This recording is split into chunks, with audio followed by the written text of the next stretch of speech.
Ladies and gentlemen, boys and girls, people of all fandoms, welcome to the Ferret Raccoon podcast, episode 94. I am Ace. And I'm the younger raccoon. And we're in the first podcast of August. Yes. It's still ridiculously hot and I hate it. We had a few shining moments where it did rain.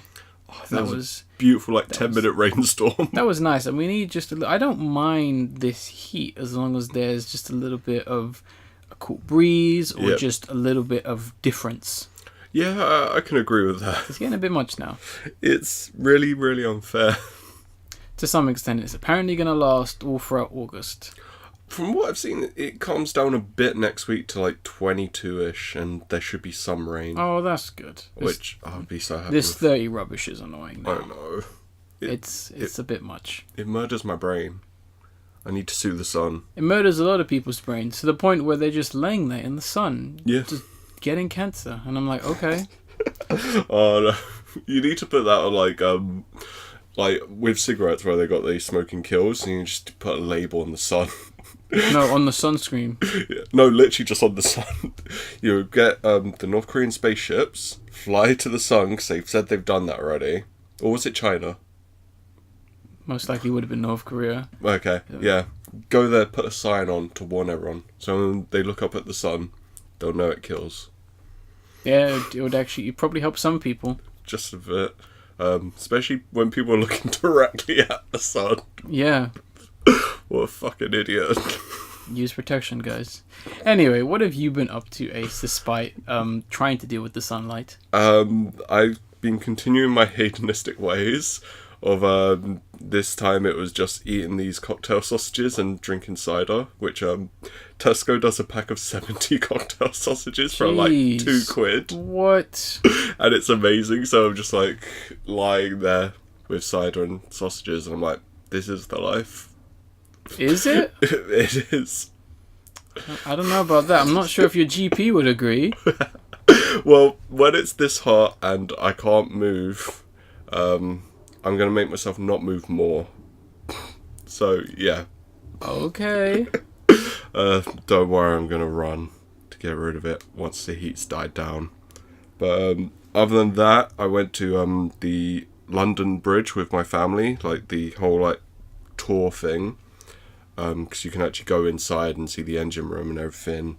And that was pretty fun. There was a nice breeze up there. And it's by the sea as well. Yeah, exactly. Well, the river. Yeah. And it was nice walking over the glass so you can see the river underneath you. And oh, they have one of those there. yeah. My mum is terrified of heights, and she actually got over it a bit with that, which was nice. I was about to say, perfect place for someone who's afraid of heights. Yeah. You should take her to that bridge in China where it's this see-through bridge, and some mental case / evil villain decided to put a holographic animation of the glass cracking. So there's a compilation of people literally walking on it, and it starts cracking, and the amount of people that drop to their knees and start screaming because it's random. I love it. Is amazing. That's beautiful. Not even including the amount of people who just can't walk over it, and there's literally just videos of people dragging their loved ones across it while they're screaming. Yeah. Okay. So if you have a friend who's scared of heights, definitely one of the best places to be. I'm going to take my mum to China now. Just for that bridge. Nah. But next, family trips, we've been trying to do this a lot more recently. Mm-hmm. Might end up going to... I forget what it's called, Millennium Eye? The wheel thing? Millennium Wheel. Yeah, that's the one.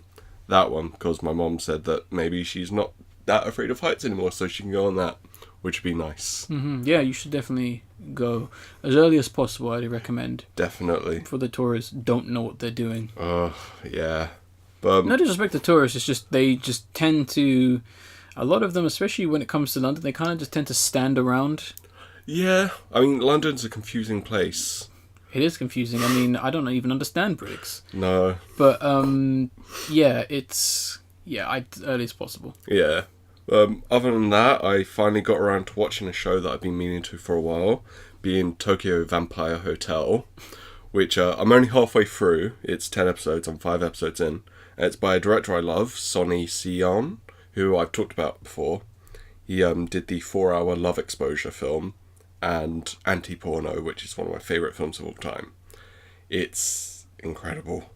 But Tokyo Vampire Hotel is a weird show about the Dracula clan versus the Corvin clan, which is like the neo-vampires. Oh, God. And one of the neo-vampires has turned into a hotel because she's so old, and now they're bringing Wait, so she's actually a building now? Yeah. Kind of like Monster House. But... Since when could vampires do that? I don't know, but it works in this. I've never heard of a vampire doing that. A Kitsune fox can do that to some extent, and some other demonic spirit things, but... is it a reference to Baba Yaga? I don't think so. She's literally, like, the top half of her body is underneath and inside the hotel. Oh, no, that's freaky. I'm not so watching it's kind that. of... And it's so well done, and there's this, like... the underground bits have, like, flesh walls. No. It's so good. No, I can't watch that now. But it's got all of his eccentricities that all of his shows have. Well, all of his films, have. Including the best part ever. This girl just walks into a bar in the first 5 minutes. She's got this massive pink coat with, like, a cat face thing on it.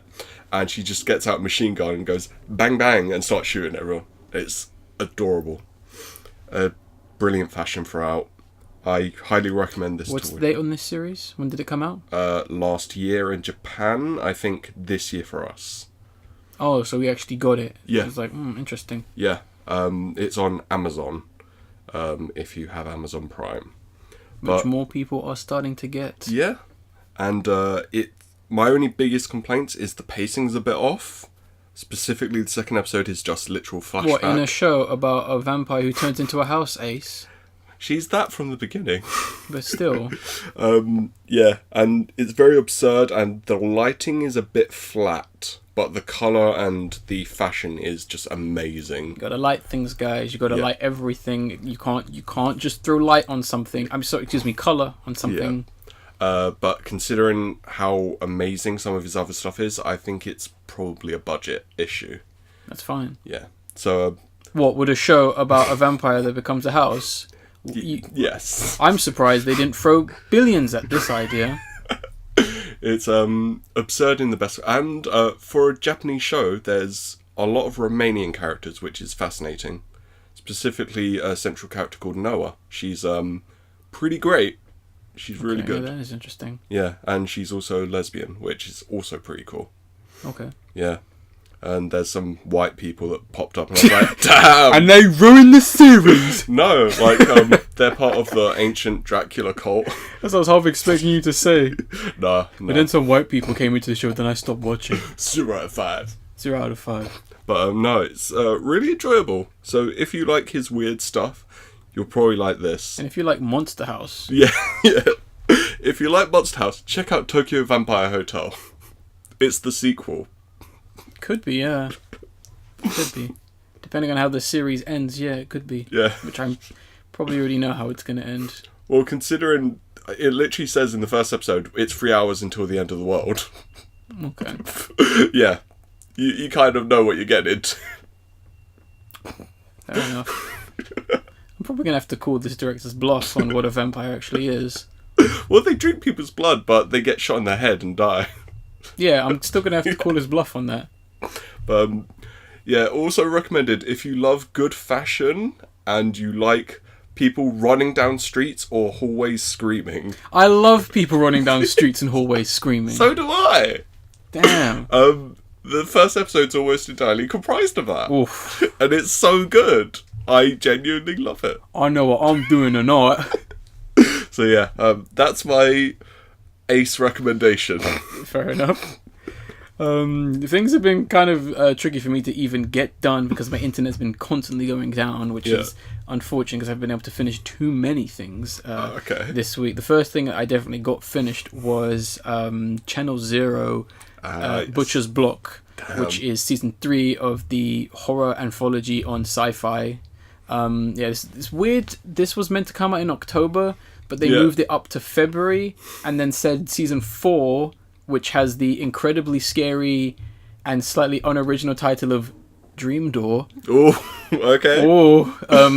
was going to come out October. That's changed now. That's coming out sometime maybe next year. So I have no idea what's going on with this series.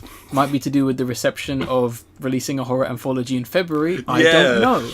But yeah, this is the third season, and this is an interesting take because I had no idea. Like already, you're probably thinking Butcher's Block. What could that be about? And basically, it takes place in some American town where essentially it was founded by a family of butchers called the Peaches. Yeah. And at some point, for whatever reason, despite being so successful and so famous, the father, I forget his name, let's just say Peachy. Okay. He disappears after his two daughters are unfortunately killed in this pretty Detroit-esque area.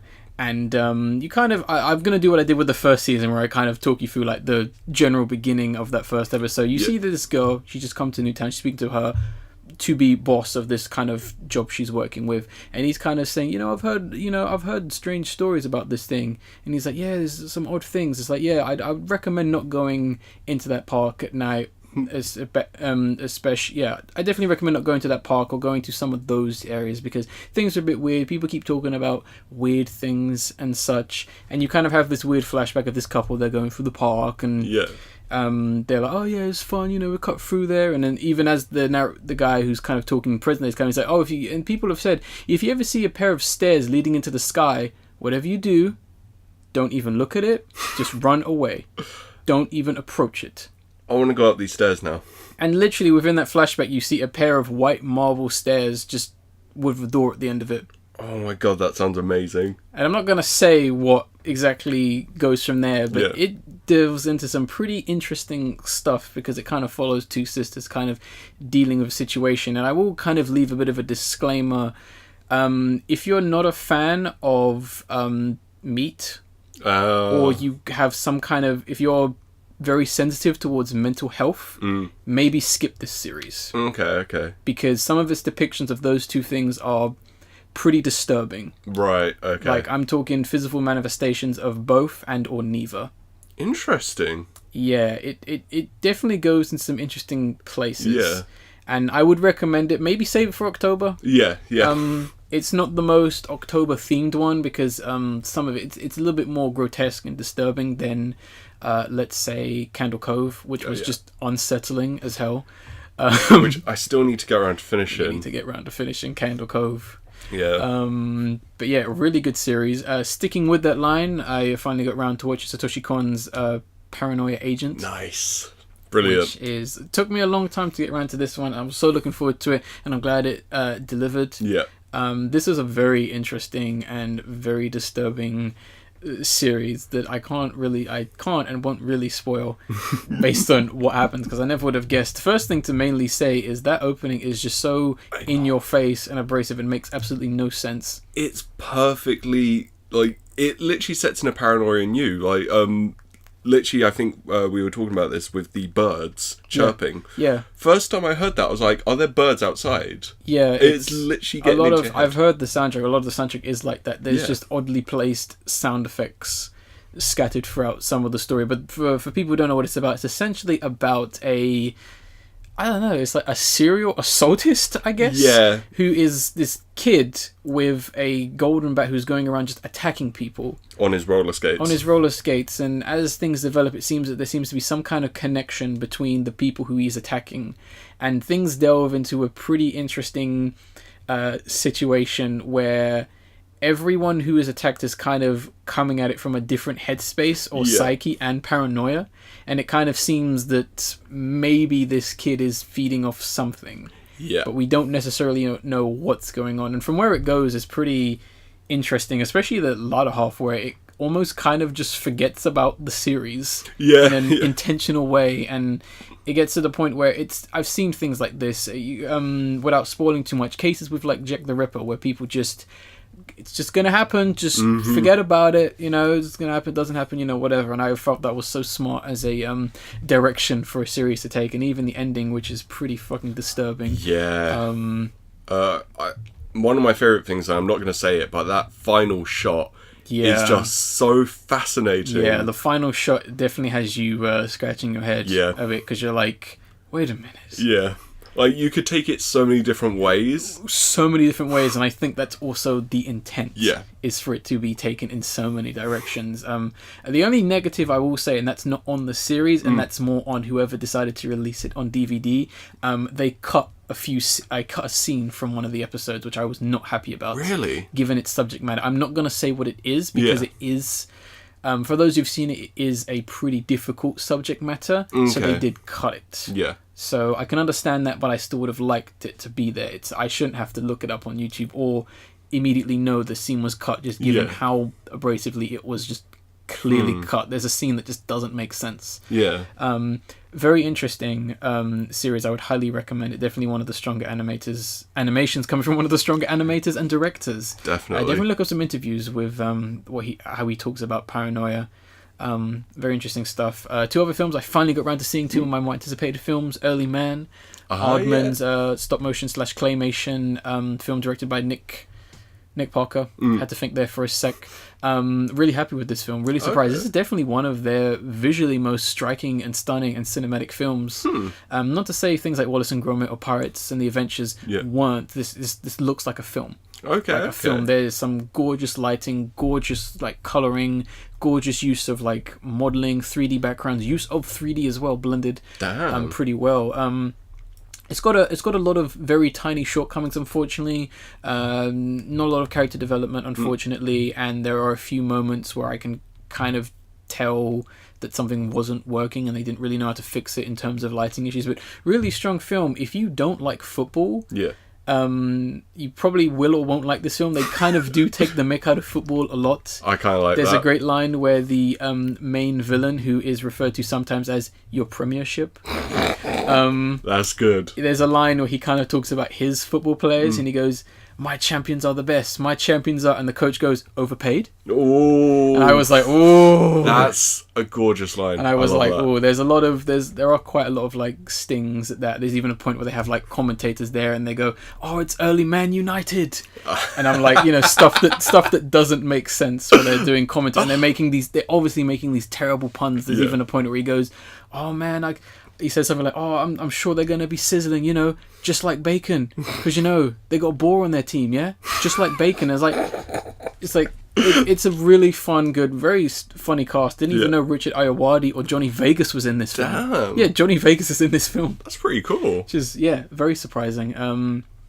If you have, it's definitely a really strong film. I know why a lot of people have given it a negative slant, because I think people are looking a bit too deep into it, but I would really recommend definitely watching it before the year is up. Another film I was highly anticipated, which we didn't get until next year, was Coco. Oh yeah. Coco. Really, really strong. This is definitely one of Pixar's stronger films in recent years, next to Zootopia, and a good way to kind of wash out the just unpleasant taste of Cars 3. Really, really strong film. This is a benchmark in animation, big time. This is a very impressive film, a really heartfelt film about family and kind of like that legacy and memory, which I think was handled in a very good way. It's just kind of a shame that Disney decided to be a corporation at the last minute and do a bunch of all stupid things, like put the Olaf the 40-minute Olaf short that was originally supposed to be a HBO short in front of Coco, because they didn't think that was Coco on its own was going to sell. The fact that Disney itself tried to copyright the Festival of the Dead. Are you serious? Yes, they tried to copyright the Festival of the Dead because they were scared that it would affect the sales and that people would try and do another film like that. So they tried to copyright it, to which Mexico was like, no. Yeah, exactly. That's fucked. I'm not putting that as negatives towards the film itself. The film, I think, is really strong. It's kind of funny that the most famous person is like Stephen was it Stephen Stevens? What is it? Oh, Stephen Stevens? Stephen Stevens is like the most famous person in the film because he sings the ending song. Yeah. Really good film. If you get the time to see it, definitely see it. It's really good. Like some of the animation or details and stuff like that, really strong. Definitely very realized. I kind of hope that Disney, given what they've achieved here, I hope they do another realistic film. Yeah. I would love for them to do something in the line of The Incredibles and Coco. Okay. Where it's something that just looks like real life, because they can really do it. Like they've mastered the third technology with Zootopia, and without spoiling anything, they've mastered water. Yeah. The water in that looked too real. It looked like, it's like, why are you dunking these animated characters in real water? You know what I mean? Like, why are you blending? Like, no, it's really strong, I think. Literally what you were saying about the whole legacy and memory stuff is what my favourite part of Coco was. It was incredibly touching, and I think something a lot of people forget about when it comes to, let's say, mourning or grieving someone's death. Yeah. And I particularly liked that aspect. And I'm happy that they treated it with, like, some actual, like, respect, because there was kind of that, so they're just gonna go, oh man, it's the first of the dead, just celebrating. Like, they hardly even, like, touched upon that in the, you know, like, physical real world sense. They were more talking about literally the memory, because at the end of the day, you can literally just consider this a metaphor for just memory, a physical embodiment of memory, which I really liked how they did it. Really good job. I just want to see Pixar do more things like this, because a lot of people are saying Pixar's dead, and I hope that Coco is not the first nail, because there's been a lot of issues with Pixar that Disney do not want you to know, e.g. John Lasseter. But and given the reception of things like The Incredibles and Cars 3, it's not looking great, but this people are still making good films, and I'm happy about it. Like I said, I just don't want this to be the first final nail. I mean, DreamWorks is almost dead. I don't want at some point Disney to go, you know what, we don't need this Pixar. We got the Fox stuff, we got the Marvel stuff, we got the Star Wars. I don't think they dropped Pixar. Not yet, anyway. Hopefully not. We'll see, but they've been dropping a lot of people of recently at Disney. Anyway, let's move on to some stuff that happened during the Fortnite, and I'm going to kick it off talking about one of my favourite artists of all time. No, not really. I'm going to talk about the fact that during Overwatch's Esports event, they decided to have DJ Khaled do the performance. DJ Khaled, everyone's favourite DJ. You can't forget his name. He says it all the time. It's just another one of those cases where they just get someone who's popular. Yeah.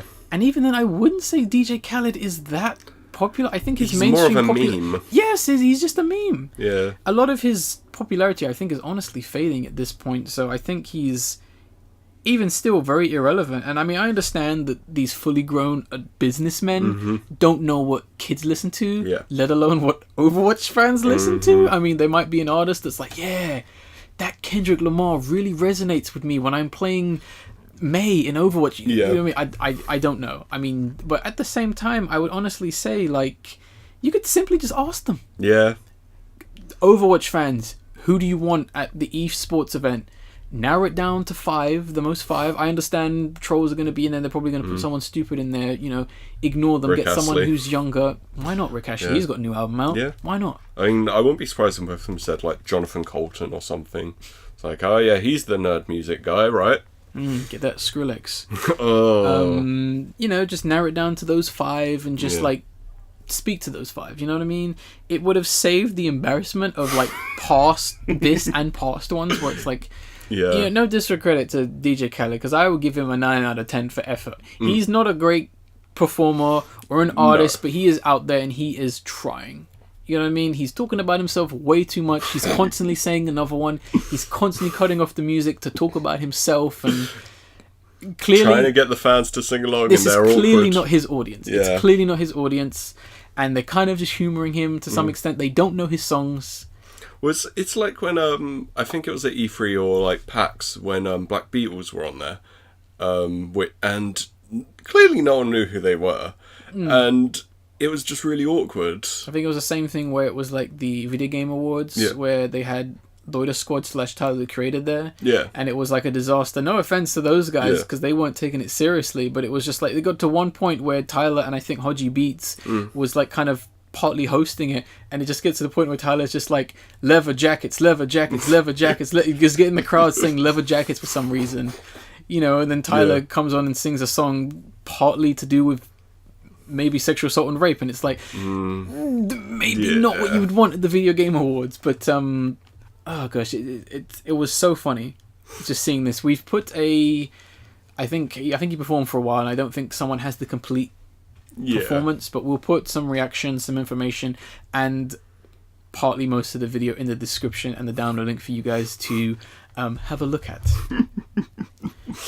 I think my best reaction was certainly the one who was saying about, yeah, I don't think anyone in Overwatch would be happy with a guy presenting who doesn't go down on women. And it was like... Yeah.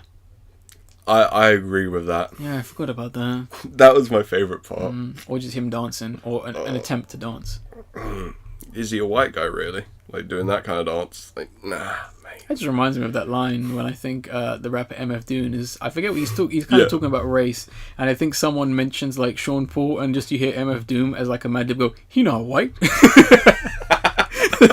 Oh, that's good. And I think MF Doom go, but he no black, though. Yeah. It's like, it doesn't really matter. He's just floating in this void. Let's not even go into that, I think, because we could... Yeah. That's all I'm going to educate that with. Ace, I believe you want to talk about something as well. So, Sony released the trailer, well, a new trailer for Venom, starring Tom Hardy. He looks like he's having a bad day. He looks like he's having a very addicted day. He looks like he read about Brits. Oh, yeah. And I'm going to keep making these Brits jokes until Brits is cancelled. Until we get second referendum. Let me check my watch. Oh. It's not happened yet. Just round the corner. Yeah. But I absolutely love this trailer. It's absurd. And it's kind of divided amongst people. But the highlights I want to talk about. One, I actually think the Venom stuff looks nice. The effects work well in the dark, which is what you want for Venom. The only thing I like about the effects is his pupil, non-pupil, his eyes. Yeah. I like the fact that you can actually see like almost like the bleed of it's hard to say, like veins or something like that, and you can... I'm half expecting him to actually almost have like pupils just to see what that effect would look like, because he does look like not that I think that's their intention, he does look like some like lizard amphibian thing just based on the texture of the animation on his eyelids. Like he has a slime to him, which is quite nice, and that's even across the eye as well, which I will give them credit for that detail. I need to send you an image of someone photoshopped eyes onto Venom, and it is hilarious. Is it googly eyes? Yes. And it's so good. But I was saying that maybe we'll make that the thumbnail. Maybe we'll make that the thumbnail, maybe. But I absolutely adored that. I love Tom Hardy's absurd accent. He's going for this really anxious kind of thing, and it works very well with the character. It makes him relatable, and this Tom Hardy we're talking about. He's not relatable. He's just like super like jacked guy who's too yoked. Yeah. And yet I feel like he's relatable because of his anxious nerdy voice. It's perfect. Love it. Absolutely. And the final thing that I love. That line at the end from Venom, okay? You're going to be rolling down the street like a turd in the wind. Beautiful. That's magic. It's so silly. Slap that 18 rating on. Yes. We got it. Like, it's so absurdly silly, and it really reminds me of the whole Peter Parker trying to be cool in Spider-Man 3, that I love it. I can't get enough, and I need to see this film now. I have to. Okay, well, it's in cinemas October. Yeah. All I can really say. So, get ready to hear my 1 hour defense of Venom. We don't even know if it's going to be bad, No, but I don't think it's going to be a bad film. I just don't think it's going to be anything. Fair enough. I can guarantee you it's not going to be good. Okay. Because it's not coming from the right place. I'm super excited. Cause... People aren't making this film because they really are passionate about Venom. They're making it because a company's about to shut down. But the people actually making it might be wanting to. Yeah, because they're going to lose their jobs if it's not a success. So there's still something right. It's literally the last stand of Sony before maybe Disney acquires them. I don't know. Before Disney literally become media. Yeah, the megacorp opposite Amazon. Those are the only two in the future. And both of them need to pay their workers a little bit more. A little bit more. A lot more. A lot more. Just a little tangent here. There was this patent I saw for Amazon, and it was essentially AR goggles for its staff, so they know you have to go here now. And it's the most dystopian shit ever. I'm like, what the fuck? Yeah. Yeah. We need to get these under control. internationalize them. Big time. Make it a part of the UN. I don't know if they're even going to exist. Yeah. We got two main news stories, and they kind of go hand in hand because they are just so hilarious, and they're almost... I'm also tempted to make a video about this whole situation, and you'll understand what we mean once we've passed both of these two, but I just want to read this headline real quick, and that's basically, parents are paying tutors to help their children play better at Fortnite. You're right to groan. Now, basically what seems to be happening is, in Fortnite's wake of becoming maybe one of the more popular video games as of right now, a lot of children, a lot of people just in general are really getting into it, and a lot of children, I guess, are struggling to play the game or whatever. So I guess there have been industries before, but I guess what's really making the big bucks is parents paying up to about $25 or £15 £15 to have these tutors basically give them tips and hints and just basically teach them how to play. And I've got like a massive issue with this big time because let me just break it down. I mean, I honestly don't think there's anything wrong with spending time playing video games. I'm perfectly fine with you playing with video times in a healthy way. Maybe not online games, because that is a bit too addictive, and that kind of brings out the toxicity in a lot of people and yourself sometimes. But this just sends the wrong message for children. Like, big time. I mean, unlike having a tutor to, like, you know, help with like your maths or language music studies and stuff like that, something that will actually benefit you and the relevance of your existence until you die. Fortnite is a trend. It's nothing special, and it's going to become it's not even special compared to its competitors, honestly. I think one of the things here, and like this thing, I don't like online games much. The most times I usually like them is when they're cooperative multiplayer. So when they're competitive, I'm like, I don't give a shit. Left 4 Dead 2. That's cooperative, exactly. I mean, you can fuck with your friends, but still. To an extent. Yeah. But, I played Fortnite a little bit, and it's like, I got bored of it very quickly, and I understand that it is the big trend, and kids pick up on trends very quickly. But why are you paying people? I mean, for one, you can literally just look stuff up online. It is a bit backwards. I mean, especially in a video game that doesn't have... It's not challenging or thought-provoking. No. I mean, you could argue, like, practice makes perfect, and I would imagine that's part of the point of it. But, I mean, it's just pay to win. Yeah. At the end of the day. And, I mean, the skills you learn, or the skills that your tutors are teaching you, they're not going to land you an evergreen life or job. I mean, you're not going to get a job or a wife because you got that 15 kill streak in Fortnite. Yeah, I mean, Fortnite will die and your parents will be poorer because of it. Yeah. There's no benefit. Fortnite ain't paying the bills. Yeah, I mean, it's not like there's a whole esport league built around it, like League of Legends or something in Korea, which you can literally earn shitloads from that, become like a minor celebrity. I mean, I imagine that's what some people are hoping to do, and if you do, I mean, that's just going to be embarrassing. But I mean, I got to say this, because this is like kind of like my final stances on this, and I'm sorry to sound mean, but this is just bad parenting. Yeah. And I know you're just doing this because, oh, Jimmy keeps dying and he's getting upset because he can't get the rare loot and, he can't get that kill streak. Oh, I mean, don't pay. Yeah. Don't buy into this, man. It's like, I mean, even if you think it's for a good intention, you're helping your kid, you want to do what's best for your kid, that's not right. You need to tell Jimmy to get good and save £25 for like food and university. Yeah. Because that cost a lot of money, and trust me, Jimmy will be thanking you in the long term, because guess what, he'll get into that university and he'll get a job and he'll get a family and he'll have a life, and he can still play video games on the side, like, you know why? Because he can afford them. I mean, a month later, is Fortnite going to be the top game? Doubtful. What do you mean top game? Like the top played online game? No, I don't think anything's touching Minecraft, and I know that for a fact. Minecraft's still great. It is still great. It's got some issues, but it's still great. Yes. It really does. I mean, really disappointed in this, man. I'm disappointed in all the parents who are buying into this big time. I'm disappointed in some other people too. Who? Particularly a bunch of fitness dancers. Oh, really? Yeah. So are we trying to say, Ace, is we still have to talk about Fortnite for even longer? Yeah, unfortunately. What? I know. Who would have known? I mean, maybe you could have checked the download link in the description, but even if you didn't, this is coming as a surprise. Yeah. So, I mean, kids just love this Fortnite. What is this Fortnite? I don't. I'm not hip with the kids no more.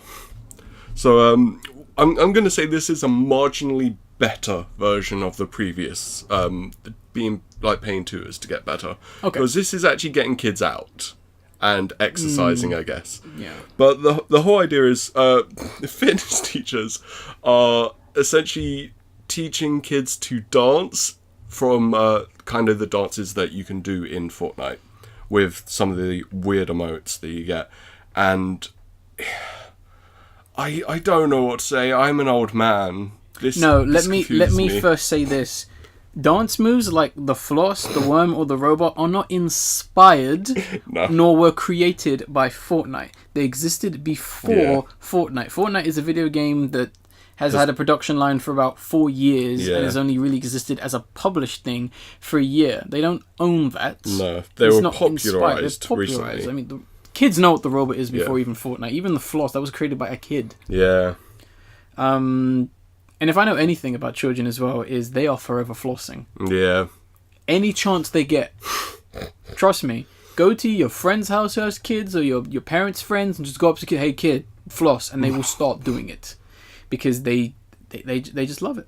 I do want to know if these fitness teachers are they're teaching them how to double dab though, because there's no, you don't burn energy dabbing. You might if you continuously do it. Just like keep doing it. No, you'll burn more energy flossing than you will dabbing. I know, but because you're actually moving. You're slightly moving, like you do it, and then you break your fucking arm. Sorry, Luke Cage, he dabbed, and it was so awkward, and I think. And then you cancelled your Netflix subscription, didn't you? I think it was intentionally awkward, but it was still. A man that big dabbing, no. And he went full out, like full arm stretch. It was it was so old man trying to be cool. It worked perfectly. I think I've told the story before, but like when I was like working with children and just having a kid flip a bottle into the bin and then literally having that kid as they walk off go, I'm not sure if that deserves a double dab. Yeah. And this child was 4 years old. That's why I literally turned around, mouth open, like, you are 4. Perfect. I was like, what is going on?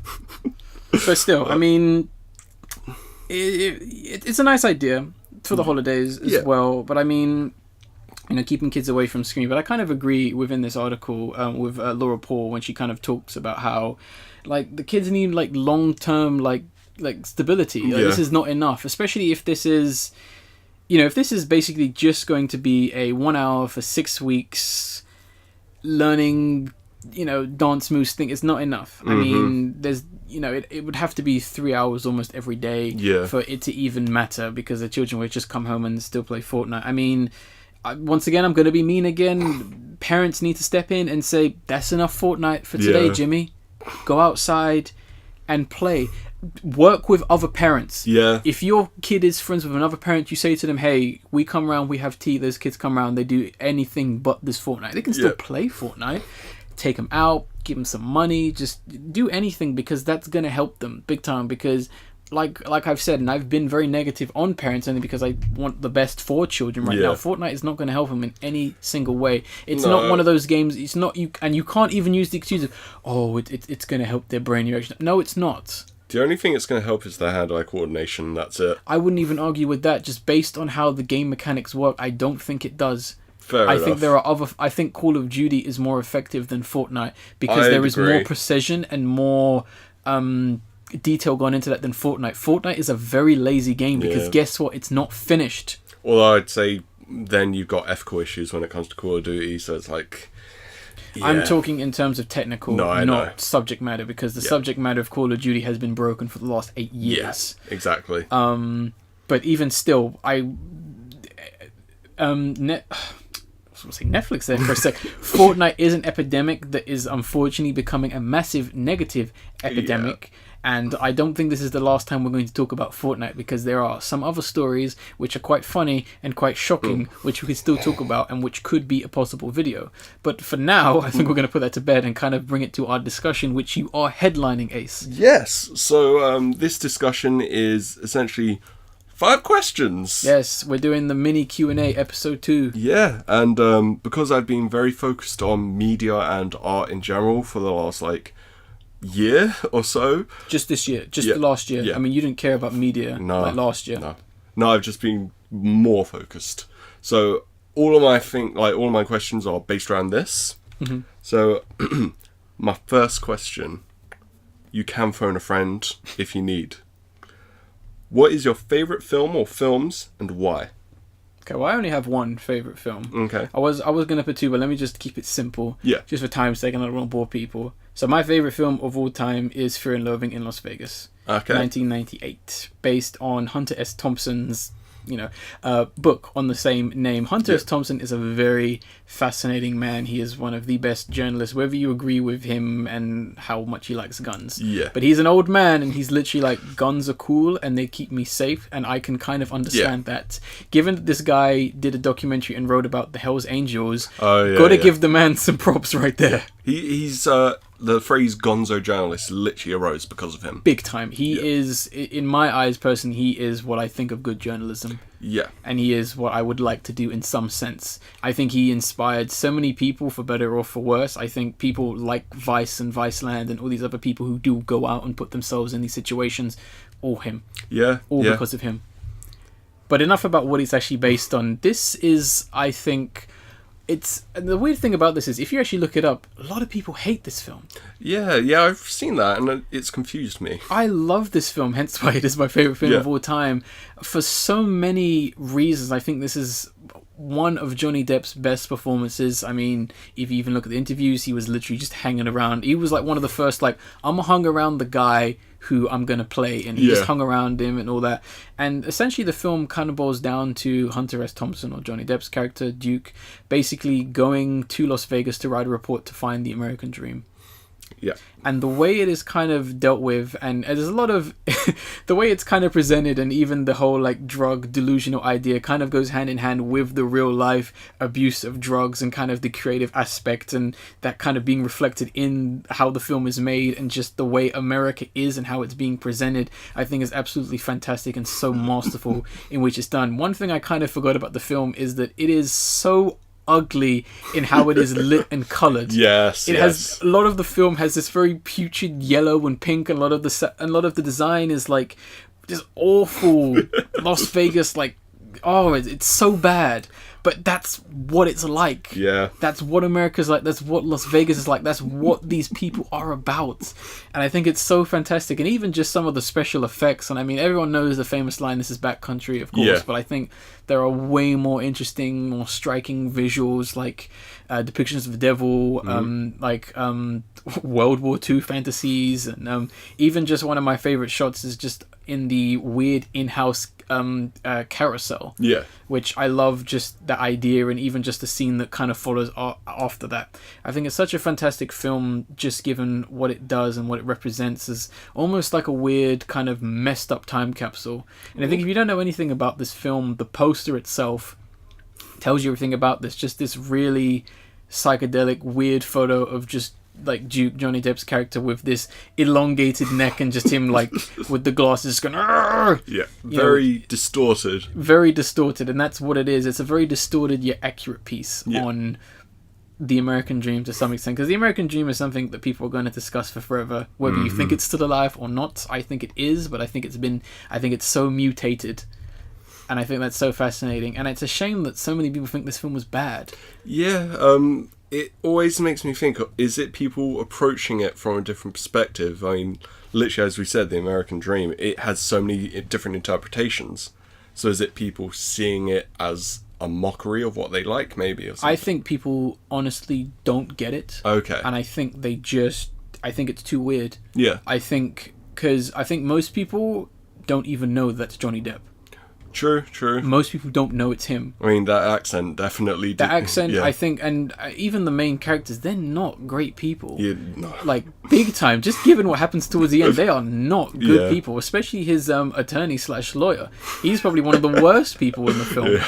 Big time. And I'm not even going to say what happens with that. But, like, I think because it's such an ugly film and it's so unapologetic on how ugly it is, and just given how the film is just here, even to some extent, and maybe even the way that it's kind of presented as this is the American dream, or this is what I think the American dream is, and I honestly don't think people get that.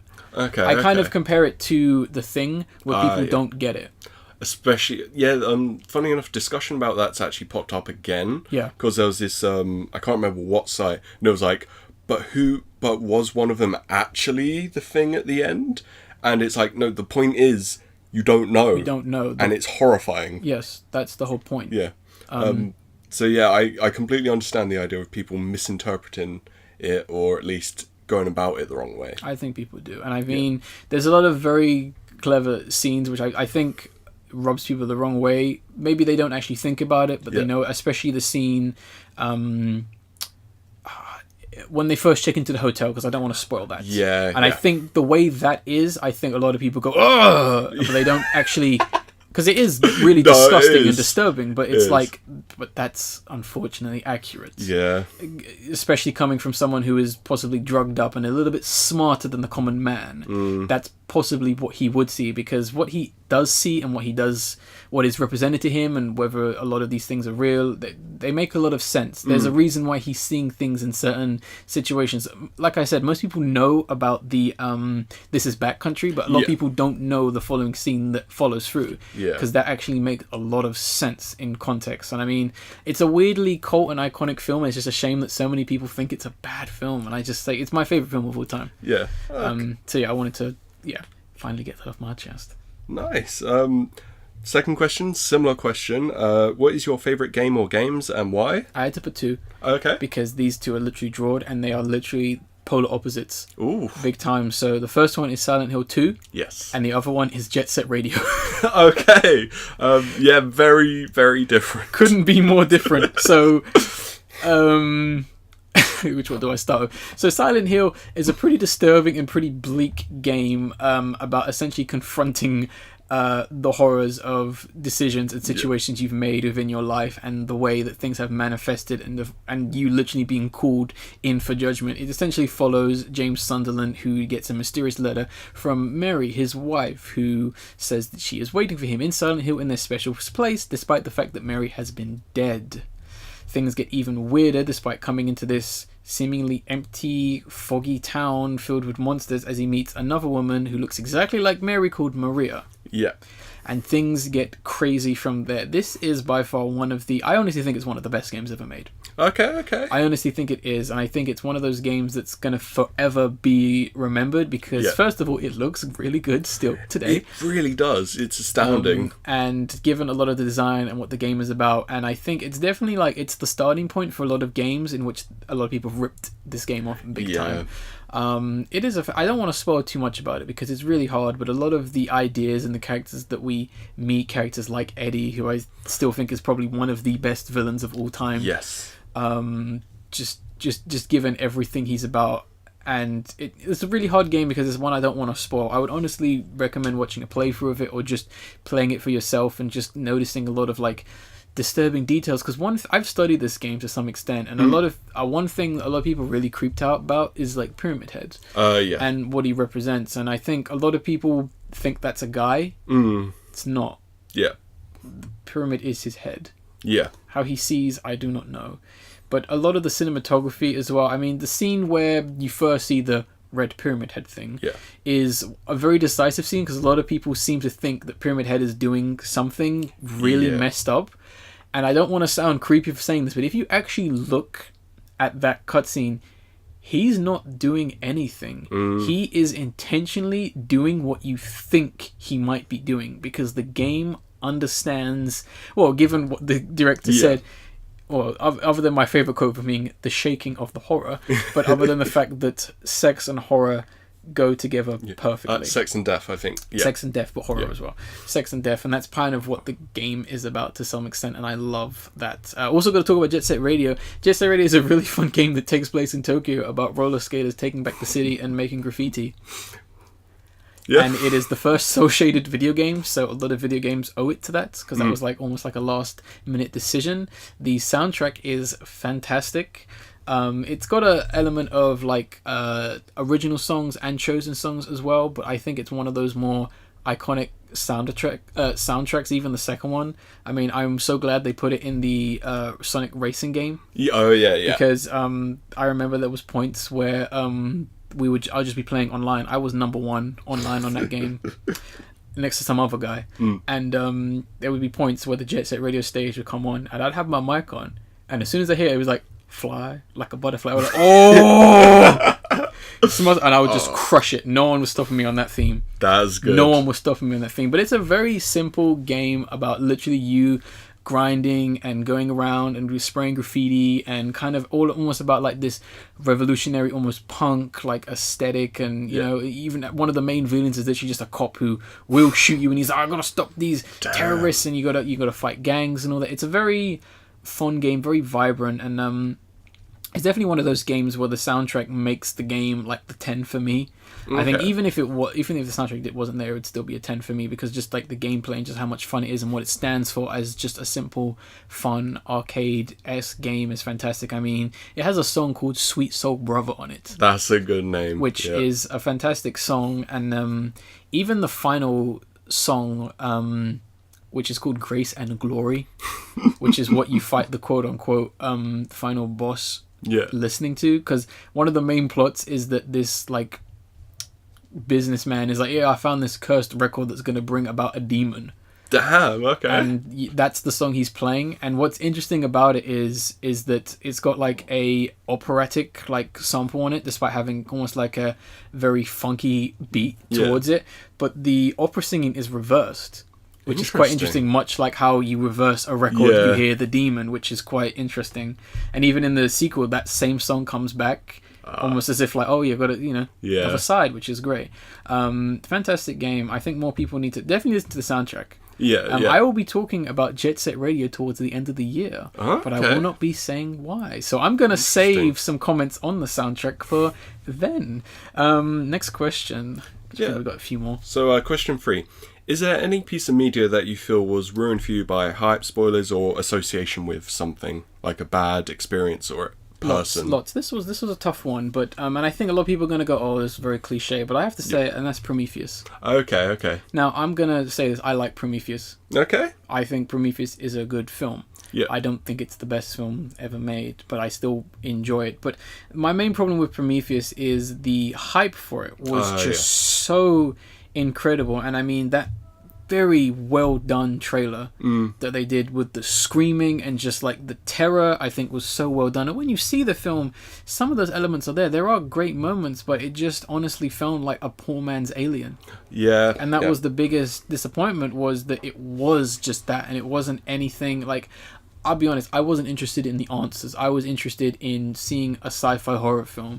I'm not going, who's the space jockey? I don't care who the space jockey is. The space jockey is cool as hell, and making a film possibly about him takes away from that. Towards the end, it gets hilarious. With the ship falling and her running, I think that's the most notable. They're never going to live that one down, and also someone's head getting ripped off. And then, and then an old man being beaten with a head. It's ridiculous. And I think it's even more embarrassing that Alien Covenant kind of just disregarded everything. Where they were like, the main character who was the only likable thing in the film, she's dead. Yep. Sorry if that's a spoiler, but she's dead. She's just lying here dead. She's dead. Just like, what a waste of a good actress. Yeah. There are some... I think it was ultimately just the intent that really spoilt the film for me. Because you do have a really good film here. There's a lot of stupid people in this film. Big time. But it's it really did let me down. It's not the most disappointing thing, but I think it's the one that I have the most issues with, and I definitely at some point I'm kind of working on talking about sci-fi. Okay. Because I'm really worried about sci-fi, especially sci-fi in that sense. We have not got a good sci-fi film in a long time. Yeah, I'm trying to think of Arrival's probably the best one. Arrival, yeah. and then I would honestly say Moon. Yeah. Extinction came out this year. Extinction and Annihilation. Yeah. I haven't watched it. No, maybe I meant Annihilation. I haven't watched Extinction. Extinction is something else. Yeah. Annihilation. But other films, which I'm not going to say which one to talk about, I'm really disappointed with sci-fi, and I don't know what's going on, and I might have a solution, but I'll save that for maybe another time. Yeah, next question. Okay, question 4. Are there any currently existing IPs, intellectual property, that you would love to work on? Which ones? Why? Now, this one was kind of tricky because a lot of the IPs I actually want to work on are like dead. Yeah. So I wanted to pick ones that are technically current. Okay. And the first one's gonna kind of shock you, but I'll be honest. Akira, the Western remake, I have the plot ready. I know what needs to be done, and Warner Bros. Is not gonna like it because it's not Akira. Okay. I know what to do. Yeah. And I have it ready. I have it ideated. I want to make that film. They're not going to let me make this film because I know how to make a good film, and also because I wouldn't make a film because leave Akira alone. Yeah. But it would be Akira. Because whoever they're going to get to make it, they're going to mess it up. It's not going to be good. Simply put, but I know I have an idea that I think is strong enough to actually make it work and to actually either be the one good adaptation or be the one that goes, this is how we do it. Okay. And I have to put another one, and this is going to sound as another very strange one, Sesame Street. I would love to work on Sesame Street. Okay. Big time. I've always been a fan of puppeteering, and I'd love to make my own puppet show. So Sesame Street / the Jim Henson Company. Weird fun fact I have. You know the actor who played Joffrey in Game of Thrones?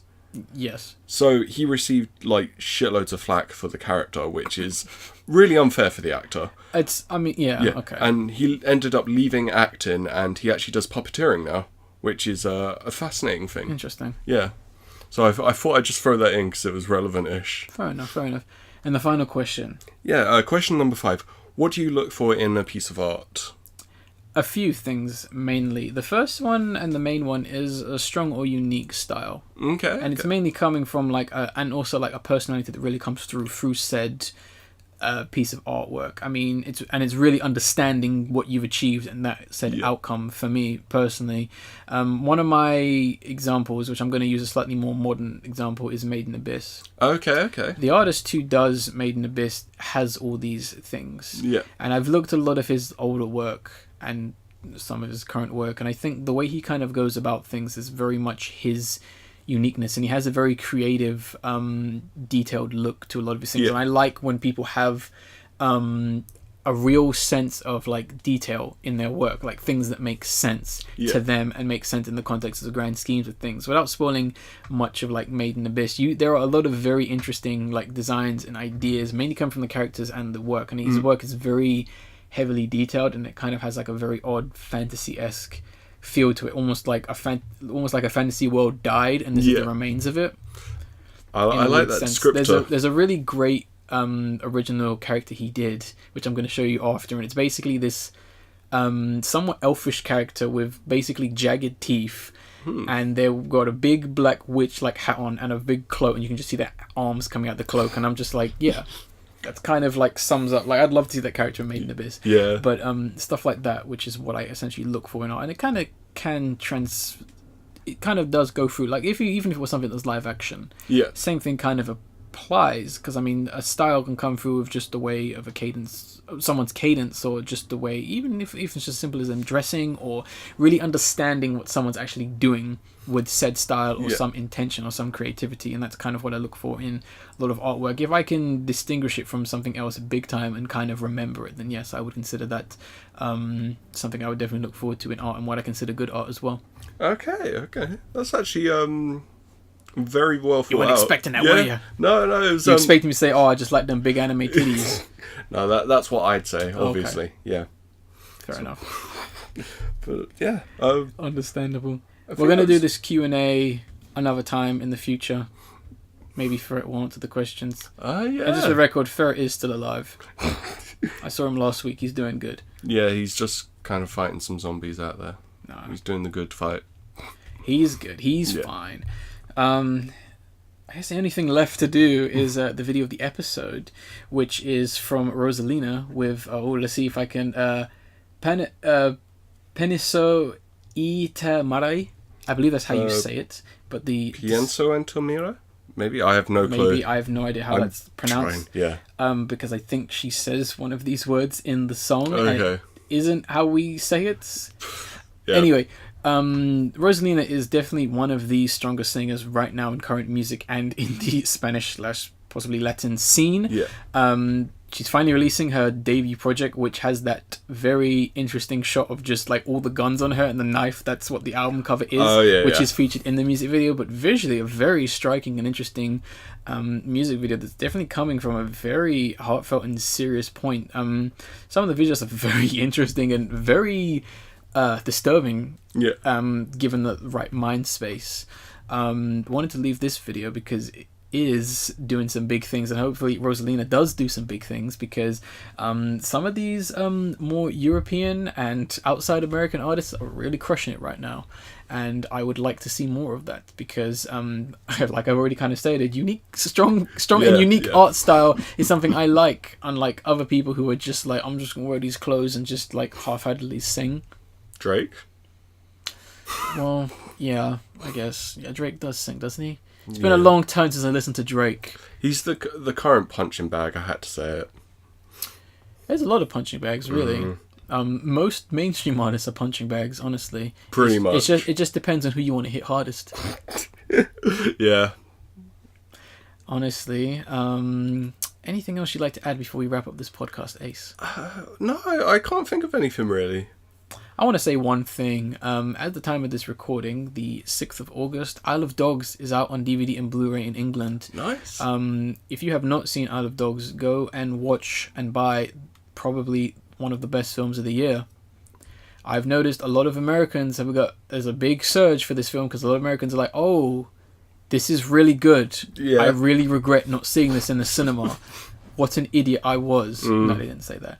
But one of the best films of this year, because this year in terms of films, pretty poor. Yeah, it's been lackluster so far. All the good stuff seems to be festival-y stuff, and even festival stuff from last year hasn't come out for us yet. No, because hopefully it's not going to be another one of those cases of Annihilation where it's like, no, just put it on Netflix for everyone else. Yeah. It's not worth our time. That Mandy film? Nah. I need it in cinema soon. I need Mandy. Exactly. We all need Mandy. Yeah. What are we doing on that note? I got a busy few weeks. So yeah, I got some stuff to talk about. Yeah. Or in the words of Death Grips, I got some shit to say just for the fuck of it. I like that. So look forward to the next podcast. And yes, I am aware Podcast 100 is coming up, and we're planning it. Yeah.